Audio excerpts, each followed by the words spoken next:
I'm with the most positive man in Australian cricket, Glenn McGrath. But even you, Glenn, are thinking, gee, we've got some work to do, haven't we? Oh, exactly right. It's, Pujara, he's prepared to bat all day today, tomorrow, the next day. So, amazing mindset. The strength of him is incredible. Thanks for coming in. And I mean it sincerely, because you must be the busiest bloke in Sydney right now. What does a normal day in the McGrath Foundation Test mean for you? Well, it's not quite as busy now as what it used to be. I think back to that 11 tests ago, and it was all new. We didn't know what to expect, and every day from about 6 o'clock in the morning right through till after play was busy. I was going here, I was going there, interviews on the radio, TV, going to this box, speaking at this function. It was just, we were doing as much as we could. And then slowly we got it under control, and now because I'm doing a bit of commentary with Seven, a little bit of radio stuff as well, I can have a little bit of a break. So get here early in the morning, and then there's quite a bit of media, radio interviews, what have you, before play. And then once play starts, it's fine. A little bit after play, so it's manageable now. And what about the 120 breast care nurses? I mean, what's a standard week for them? Well, it differs from wherever they are. Some of the nurses in the cities, I know our Campbelltown nurses out there, Vicky Bell and the other girls out there are flat out the whole time. We've got nurses with one nurse with the Royal Flying Doctor Service looking to put another one out there. Some of the country areas aren't quite as busy, so it can be totally different. Some can be rushed, as I said. So it's about getting in contact with the people going through breast cancer. Hopefully within that first week, because if they do, the outcomes are normally a lot better as well. So they provide support for physical, psychological, emotional support, not only for the person going through breast cancer, but the extended family as well. So they're there at appointments, so you can hear that all the medical jargon sometimes when you're first diagnosed just goes in one ear out the other, to know what's coming up next. Why are you feeling this? Answer all your questions, and they play a massive role, more than you realise, and it just allows the person to go home and to be themselves, to be a wife, a mother, a friend, without that on the internet trying to find out what's happening, because let's face it, on the internet, there's so much information, so much misinformation, you don't know what's happening. So it's just peace of mind, and it makes a massive difference. What's the next step, do you think, for the nurses in your foundation? Yeah, so we've got 120 nurses at the moment. We've done a bit of a needs assessment. We're about shy of 100 nurses to cover the whole country, so every person has access to a breast care nurse where they live.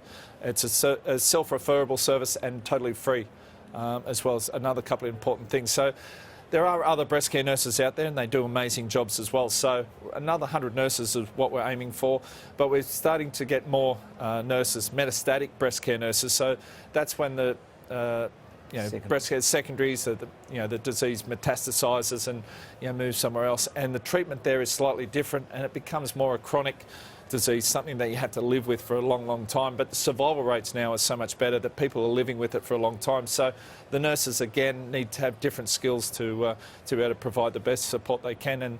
And the one thing I'm really proud of is the level of care that our nurses provide. And we're providing I wouldn't say gold standard, but increased level, consistency across the board. We're looking to do that, which I think then can translate into other sort of cancer care streams. And so our nurses are sort of leading Australia in that department too. So really proud of that. Thousands of families have benefited from this work. Is there one story you can tell us that's had a profound effect on you? Oh, there's so many. I guess I travel around quite a bit, and I speak to a lot of people, and they come up and they tell me their story of going through breast cancer with them, their family, and they've worked with one or had the support of one of our nurses, and the positive difference it's made in their lives is incredible. So I hear so many stories like that. That inspires me to keep going and know what we're doing is making a massive difference. But one story was with our a lady that was Jill Crozier is her name. She's in Outback Australia, our breast care nurse with the Royal Flying Doctor Service based out of Broken Hill, Joe Bevan, jumps on the plane, flies out to a remote property there, and Jill, she's got such a passion for life, but to come from in the Outback, I think it was down to Adelaide for treatment, and that support wasn't there, and there's majority sort of men out there, and the stock hands and the jackaroos and what have you, but it just allowed her to stay at home, to be on the property. She was a pretty hard worker as well, and just the attitude she had, so she could live her life as she normally would, if she didn't have breast cancer. And I think that story in itself was something that had an impact on me, being a country boy. And just quickly, how much are the McGrath family involved in the foundation? Well, we sort of, I guess you could say we live it every day.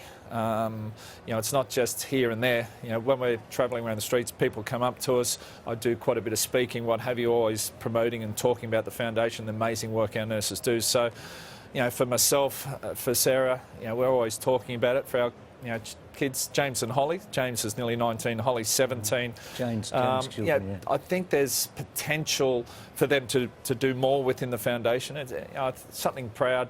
They're very proud of what their mum created and the legacy that she's left for so many people in Australia, and for James and Holly. And little Maddie's only 3, so we'll see what she does. But it is something that we think is the whole family. My parents come down for this test match as well. So, I'd like to think the foundation's about hope and our family's about hope, and it's about quality of life, and that's what's important. And one of the wonderful moments for any McGrath Foundation test is that day before, when Glenn sits there with the Australian team and they put those pink caps on. We'll get more from Glenn after this.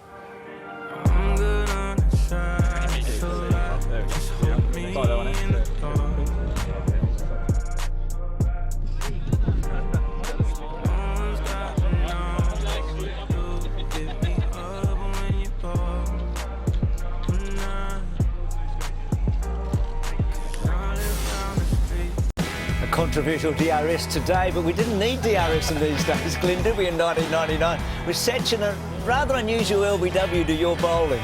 Yeah, it's one of those ones where you drop it in short, bowling a bouncer, and look how far he gets down. Sachin's not a big man anyway, and that ball's nearly on the way down when it hit him. Fair enough, it didn't bounce, but if DRS, I reckon it was thudding into the stumps. Sachin said that was clearly going over by about a foot. And what did the Indian fans think? Did you get much reaction? Yeah, so got a few threats from them, and it was, because they're passionate about their cricket. They thought it was definitely not out, and they still think it's not out. And now you're coaching there, aren't you, with MRF, Madras Rubber Factory. Took over from Dennis Lilly. So you're the most one-eyed Aussie of all time. So how are you copying this? Yeah, well, coaching was something I thought I'd never do, and Dennis Lilly rang me one day to see if I would take over from him.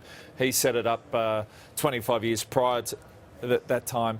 And, I thought about it, and because I'm so pro-Australian, I thought I can't go over there and just help the Indians only.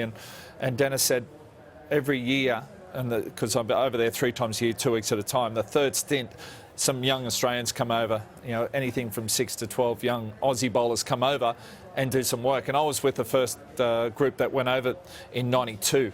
And so that was what got me across the line. I wasn't just working with young Indian bowlers. There was a chance to work with young Australian bowlers and some other young bowlers from around the world. So I thought, I'll go over and check it out and see what I think. And I've now been doing it for 6 years and enjoying it. What can you tell us about Jasprit Bumrah? We just love what we see. He's different. Yep. He is. He's what you call unique, or a bit of a freak. And if you try to change those type of bowlers, you just destroy them. And when I saw him, I only saw him briefly. He came in for a quick week, and his action was a little bit different. But he has such a short run-up, and just those arms, they're straight. He powers through the crease, and generates a lot of pace, and that follow-through he continues through, and that's where he gets his pace from. When I saw him, he actually jumped out and bowled back, and wasn't quite as dangerous as what we've seen this series. I think he then blew his ACL out in his knee, and then he had to go straight through the crease, which improved his action out of sight. And he's been the find of the summer. He's a quality bowler, and I've been very impressed with him. I can't talk to you and sit here without your 50. You're 61 actually in 2004 at the Gabba. I mean, it was one of the unbelievable moments in your incredible career. The only 6 you hit in Test cricket, I believe. Is that right? It was, yes. So no, I was pretty happy with that one. And have a look I at think this. the thing I love the most is, you've got Rick there and Gilly and Marto in the background. I think they're enjoying it more than I did. So that look of and then massive smiles and that look of total disbelief by them. But it was a big moment batting with Jason Gillespie, to get that 50. But I think my 3 highest test scores have all been with Jason at the other end, so it's nice to have someone who hangs around with you. Absolutely. You must have gone to bed thinking you're going to make 100. You were 54 not out. A couple of years earlier, and you weren't that young at this time, you took one of the classic catches of all time at the Adelaide Oval. Do you remember that one? Oh, vaguely. So, yeah, you always dream about taking a classic catch as a young fella, and that day I was running and I thought, I'm going to have to dive for it. I dived, it hit my left hand, bounced up into my right hand. And when I slid on the ground, it was still in my hand. So I was pretty happy with myself there. You know, I like a stat, Glenn, but my favourite stat with you, and there are so many, you were so equal with the bat and the ball. I mean, almost as many runs, or wickets as runs, which is quite unique. Is that something you kept a time? Have a look at this. I mean, the runs and the wickets, and poor old Ricky and Sachin, they were miles away, weren't they? But anyway. Well, that's fine. Most of my career, I think the wickets were slightly in front of the runs, but finally got past that. And look at those stats there. 61 was my top score, which is 10% of the runs. And I tell Rick, look at his 13,000. That's like Ricky scoring 1,300 runs in an innings. And Rick won't look at it from that perspective. And I think those stats actually prove that. Say it all. And just finally, I thought Virat Kohli, it was just a beautiful thing you did yesterday when he came out with all the pink bits, didn't you? Oh, it was absolutely incredible. And he said to me in Melbourne, you know, wait for Sydney, I've got a heap of pink stuff, you're going to enjoy it. And when he walked out in the field, he's got the pink gloves, pink pads on, on his pads and gloves, and that bat there with the grip and the MRF logo in pink. Yeah, I thought that was really special. And, you know, for a guy like Virat to come out and do that, I think, you know, the fact that both teams support, and the touring team more so, I think that's a massive sign of respect, and, yeah, really proud.